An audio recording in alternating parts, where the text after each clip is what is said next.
हिमाचल प्रदेश सरकार में कृषि मंत्री चौधरी चंद्र कुमार ने कहा कि सरकार ऑर्गेनिक फार्मिंग की दिशा में आगे बढ़ रही है। इससे पहले प्राकृतिक खेती के नाम पर प्रदेश में केवल संगोष्ठियों का काम होता रहा।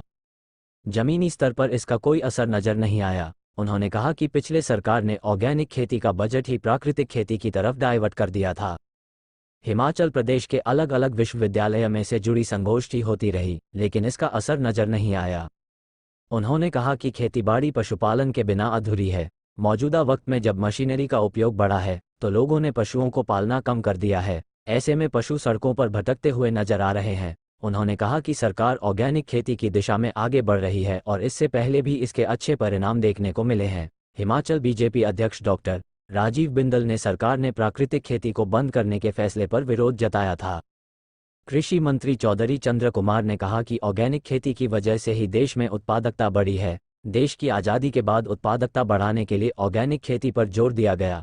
स्थिति ऐसी भी थी जब 2 वक्त की रोटी की भी समस्या पैदा हो गई थी, लेकिन तब ऑर्गेनिक खेती ने ही देश को बचाने का काम किया। कृषि मंत्री ने कहा कि सरकार पहले की तरह ही पॉली हाउस में सब्सिडी दे रही है। हालांकि केंद्र सरकार की ओर से पहले मिलने वाली सब्सिडी को अब काम कर दिया गया है। पंजाब दस्तक के लिए सुरेंद्र राणा की रिपोर्ट। कि प्राकृतिक खेती जो है कोई नया कंसेप्ट नहीं है, और जो हमारी प्राचीन पद्धति है खेती बाड़ी की, उसको प्राकृतिक खेती के रूप में ही जाना जाता है। और उसमें एग्रीकल्चर को बायोकल्चर कहते हैं। खेती बाड़ी के साथ अगर पशुधन नहीं है तो वो खेती बाड़ी नहीं है। Agriculture is a bioculture. और खेती बाड़ी का ढांचा जो है वो हमारा शुरू से ही बायोकल्चर के साथ रहा है, क्योंकि अब खेती बाड़ी के ढांचे में काफ़ी परिवर्तन आ गया है।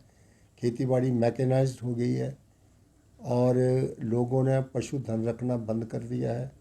बहुत से पशु आज सड़कों के ऊपर घूम रहे हैं, और हमने जो है वो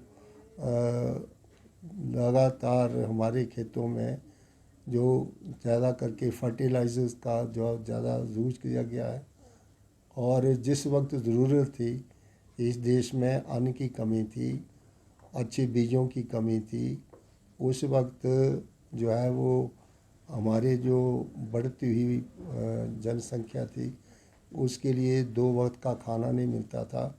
उस वक्त फर्टिलाइज़र्स के कारखाने लगाए गए और उन्नत किस्म के बीज दिए गए, यूनिवर्सिटियों में शोध हुए, और हमें ग्रीन रेवोल्यूशन जो है वो देश में ग्रीन रेवोल्यूशन आया, जिससे कि हमारे लोगों को जो है 2 वक्त की रोटी मिली। उस वक्त एस.एम. स्वामीनाथन जो हमारे बहुत बड़े साइंटिस्ट थे, उन्होंने इसके ऊपर बहुत से शोध किए, खास करके गेहूं के ऊपर, और उसका बहुत बड़ा हाथ है हिंदुस्तान में ग्रीन रेवोल्यूशन लाने के लिए।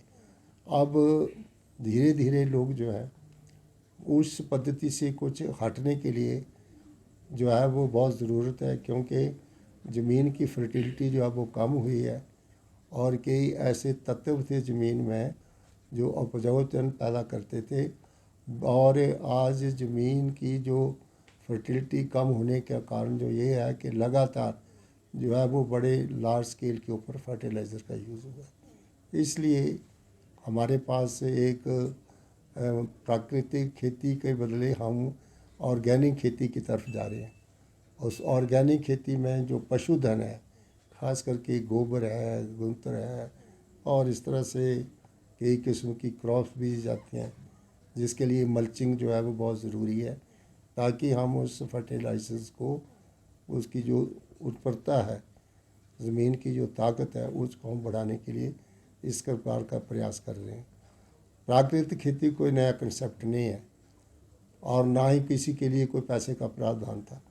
ये जो हमारी ऑर्गेनिक खेती थी, उसी के पैसे को डाइवर्ट करके प्राकृतिक खेती जो है वो जहाँ पर चलाई, और उसकी बड़ा डंडोरा पीटा गया, और वो पैसा कम से कम 7-8 करोड़ रुपया जो है वो यूनिवर्सिटीज़ में दिया गया, और उसके ऊपर सिर्फ गोष्ठियाँ हुई, प्रैक्टिकल कोई भी ज़मीन के नीचे कोई या गाँवों में इस प्रकार का कोई परिवर्तन नहीं आया। इसलिए उस पैसे का धूम जो है वो हम चाहते हैं कि उसको ऑर्गेनिक खेती की तरफ लोगों का रुझान ज़्यादा दिया जाए और लोगों को पशुधन जो है उसके साथ तालमेल के साथ हम ऑर्गेनिक खेती करना चाहते हैं, ताकि हम जो सॉइल है, जो उर्वरता है उसको हम दोबारा रिवाइव कर सकें।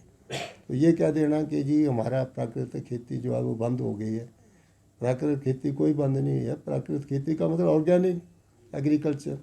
तो ऑर्गेनिक का पैसे को तो डिवाइड किया गया था, कोई अलग से पैसे का प्रावधान।